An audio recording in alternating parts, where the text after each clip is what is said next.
as shown by the IPCC's fifth assessment report. Substantially more action sufficient to hold warming below 2 degrees Celsius and to below 1.5 degrees Celsius by 2100 with likely probability is technically and economically feasible. According to the IPCC, the costs of reducing emissions to limit warming to below 2 degrees Celsius are modest, even before taking into account core benefits such as increased energy security and health improvements due to reduced air pollution.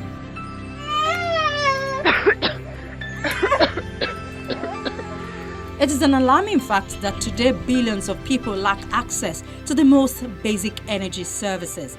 As World Energy Outlook 2014 shows, nearly 1.3 billion people are without access to electricity, and 2.7 billion people rely on the traditional use of biomass for cooking, which causes harmful indoor air pollution. These people are mainly in either developing Asia or sub-Saharan Africa and in rural areas.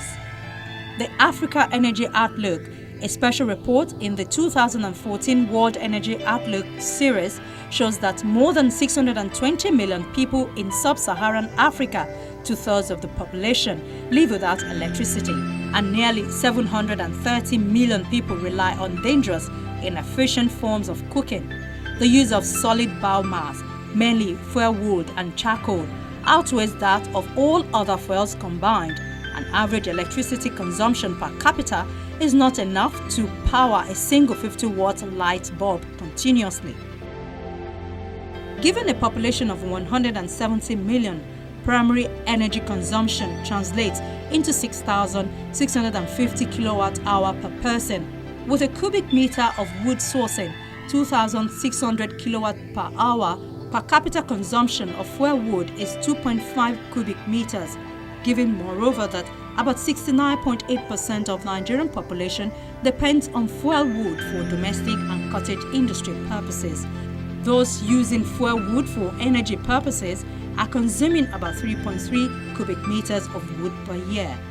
The situation is compounded by the predominant use of insufficient cooking methods, based largely on open fire with obviously low thermal efficiency and associated smoke-related ailments, especially among women and children. I'm not sure that they're aware how harmful kerosene is in the home. I mean, it not only can burn down your house, but the emissions that you're breathing, the smoke, everything about it, having it in the household, I mean, it's very dangerous for these women who are cooking and using them. So it's the thing about carbon emissions is we look at it on a big level. Oh, global climate change, what does that mean? But if you bring it locally, it changes farming. I mean, even look at the rainy season this year. What is it? It's November and we just had a huge storm. But that has to do with climate change. So that affects, if you look at the north, it's drier. They're not able to farm like they used to be. So they need to understand that climate change is actually affecting them. It is affecting their health. It is affecting the weather, the farming, I mean, their way of life. So I think that it's important to understand. That's why I wanted to really focus on why does it matter in Nigeria? Why is this climate change they're talking about in Paris affect us? Why does it affect me as a small-scale farmer? Why does it affect me as a housewife cooking for my family? So that's the first step, and then it's access to alternatives. So that's something that can cause a challenge. Around 82% of Nigeria's consumed energy, with the annual figure being 94,622 kilotons of oil equivalent, comes from biofuels and waste. Approximately 11% stems from conventional energy sources, much of it re-imported oil products. The share of electricity in final energy consumption is almost marginal at less than 2%. The use of biofuels is the single largest factor accounting for the change in the country's vegetation cover and the increase in desertification. The rate of firewood consumption far exceeds the replenishing rate, thus aggravating the desertification problem. Moreover, the problem will be compounded as the rural population increases in line with the forest rate of 2.5% per annum. Well, I really believe that that Nigeria has to start creating baselines. We have no idea what we're emitting, and I know for a fact the gas flaring, which yes we can blame on Chevron and Shell and all of them, but it's also Nigeria's responsibility. That gas could be power. I mean, that is actual power that we're not only just burning. It's like taking $100 bill or $1 million bill and just lighting it on fire. So we need power. We don't have it, and we're actually burning it away. Like, that's something that we could be using as power in a country that doesn't have enough. And we're a big gas producer. We should be using gas. There's a lot of things that we can be using. So I think that we need to understand what our carbon footprint is. So the government needs to say that companies need to start reporting, because by reporting they're going to become more accountable and using less. So if companies are using less energy, right, we talk about energy efficiency, energy conservation, that means there's more energy available on the grid. The Nigerian Energy Support Program was commissioned by the German Federal Ministry for Economic Cooperation and Development. Its objective is to ensure the conditions for the application of and investment in renewable energy, energy efficiency, and rural electrification are improved. Dr. Charles Diarra is the head of its Energy Efficiency Unit.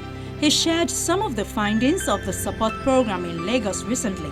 From the figures presented, with a share of 78%, the residential sector accounts for most of the final energy consumption in Nigeria, followed by industrial use, whereby the industrial use amount is not great at approximately 8.7%, followed by the rapidly expanding transport sector.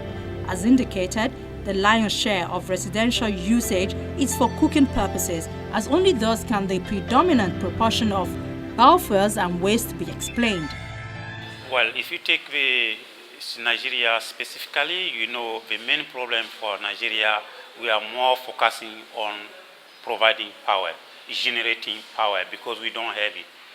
And we are forgetting there is no need for you to generate a 20 megawatt, where at the end you are only going to get 15 megawatt, because you are using energy, you are promoting, you are emitting greenhouse emission to generate the 20 megawatt, but the useful is only 15 or 10 megawatt. So you spend more than what you are really doing. So if you include the energy efficiency aspect in it, it means if the 20 megawatt you are going to generate, you are going to get that 20 megawatt. So you are going to pay for the value of your investment. And also the energy efficiency aspect, it will also help you to know how much am I supposed to use and what is useful, is necessary for me in terms of generating. The country's electricity sector is unable to meet the increasing demand for electricity. Currently, only half of the installed capacity of 8,900 megawatts is available on the national power grid, and around 60% of the population has no access to electricity. In rural areas, this number increases to over 75%. The thing that really challenges me or almost bothers me about Nigeria sometimes is they say, but we don't have it. Yes, everything is available, and there are NGOs, there are programs, there are things. There's just a little bit of digging, a little bit of work that needs to be put into accessing those things. But because right now, on a global level, if you look at funding, the number one thing that people want to fund is power, renewable, and Africa. So what are we in Nigeria? We are Africa. We need power, and we live in a place where we have sun. So we literally meet all of those needs. So it's just a matter of thinking outside the box. Nigeria is the biggest hydropower producer and has the largest oil reserves in the economic community of West African states.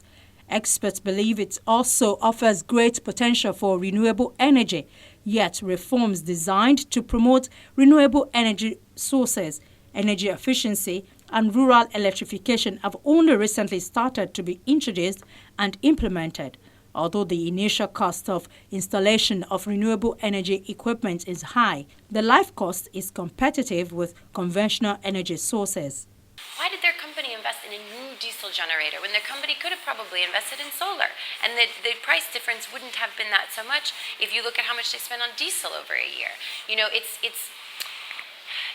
What I've noticed about Nigeria, which is very understandable. We think about where do we get the next meal, where do we get the next thing, because that's survival of the fittest, right? That's how you've had to live. But things are changing. Nigeria is evolving, growing. We've got to think longer term. Stop thinking about tomorrow and start thinking about the next year or 2 years.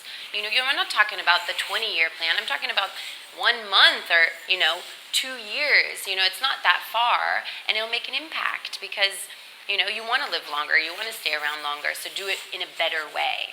Experts have advocated that government should ensure that fiscal and non-fiscal incentives are put in place for private investors who are willing to invest. The development of renewable energy services should also be linked to many other sectors such as agriculture, small-scale industry enterprises.